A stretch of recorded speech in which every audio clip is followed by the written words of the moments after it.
3 రోజులు తర్వాత 10 రోజులు ఇబ్బందులు, కంపులు, జిగురులు, వైట్ డిశ్చార్జ్, ఎన్నో రకాల క్యాన్సర్లు, ఎన్నో ఇబ్బందులు, చూడండి ఎన్నో నొప్పులు ఆడుకుంటా. నీకేటుంది పుట్టిన కాంచి వచ్చినంత వరకు ఏ నొప్పి లేదు. నెలకో నొప్పులకి తలనొప్పులు, దానికి తోడు దీని మీద ఇంకా చాలా ఉంది భయ్య.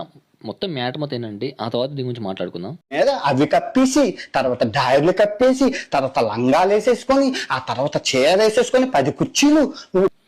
భయ్య చీర కనిపెట్టిందే దాని గురించి, గాలి రావడం కోసానికి. వెనుక జాకెట్కి ముందు చీరకి కొంచెం స్పేస్ ఉంటుంది. ఆ మా తెలియలేదా? ఒక్కసారి మీ అమ్మగారిని అడగను భయ్య, తెలుస్తుంది. ఇలా డైలాగ్ చెప్పడం కాదు. ఒళ్ళంతా కప్పుకొని తిరగాల. ఇస్లామిక్ మతంలోని, హిందూ మతంలోని చాలా దారుణం. ఒరే బాబు, నువ్వు సెన్స్ ఉండి మాట్లాడుతున్నావా లేక సెన్స్ లేకుండా మాట్లాడుతున్నావు? కొంచెం కూడా అర్థం కాలేక మాట్లాడుతున్నావు.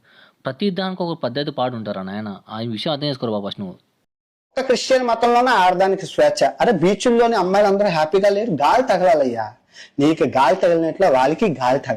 నువ్వు చెప్పేది ఎలా ఉందంటే రోజు మొత్తం బికిని వేసుకొని తిరగాలంటే ఇంకెందుకు అంగి షర్ట్లు వేడి వేసుకొని తిరగండి, అయిపోతుంది. ఖర్చు పెట్టుకుని దర్థం పోతుంది. ఇంకెందుకు ఇక సెగ్గు లేకుండా నువ్వు తిరగండి అందరు కలిసి. తగలాలయ్యా.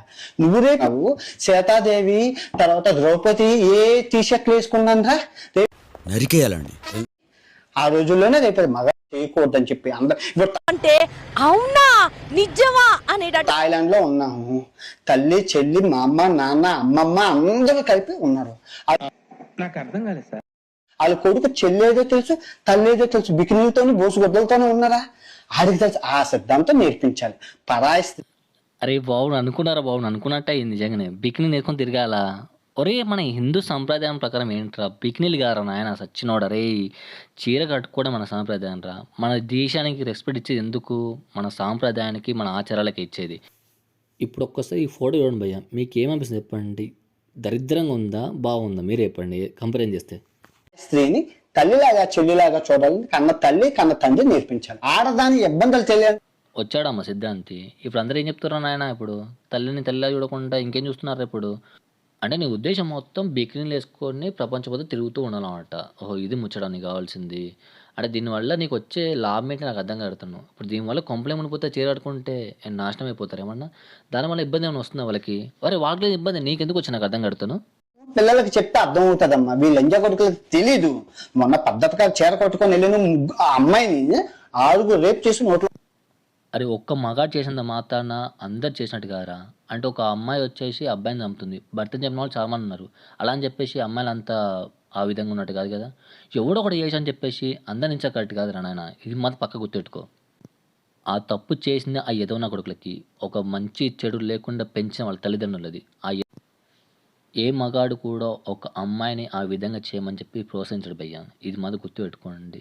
వాళ్ళ పెంచే విధానం బట్టి, వాళ్ళు పెరిగిన యొక్క స్నేహం బట్టి కూడా మార్పు అయితే జరుగుతూ ఉంటుంది. ఇది మాత్రం పక్క చెప్తున్నామంట.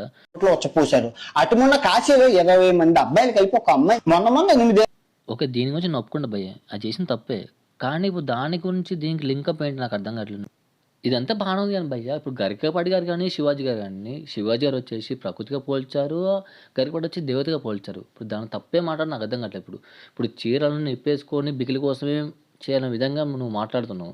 అంటే ఇప్పుడు అది చేసినంత మాత్రాన జరగకుండా ఉంటుందా? చేయకుండా ఉంటారా? ఇప్పుడు ప్రజెంట్ జనరేషన్లో చీరలు అయితే 24 hours పోతే కట్టుకోవట్లేదు భయ్య. ఇంటికి వచ్చాక టీ షర్ట్ వేసుకుంటున్నారు అండ్ ప్యాంట్స్ కూడా వేసుకుంటూ ఉన్నారు. ఇంకంతకంటే ఇంకేం కావాలి భయ్య? బికినీలు వేసుకుంటేనే మంచిదా? ఇంక మిగతా ఏ వేసుకోవద్దు అయ్యా. నువ్వు చెప్పే విధంగా అట్లా ఉంది భయ్య. దీపే మీ కామెంట్ ఖచ్చితంగా కామెంట్ చెప్పండి భయ్య. అతను మాట్లాడేది అయితే రాంగ్ అయితే నాకు కరెక్ట్ అనిపించింది. అయితే మీకు అనిపిస్తుంది కామెంట్ చెప్పండి. Thanks for watching. జై హింద్.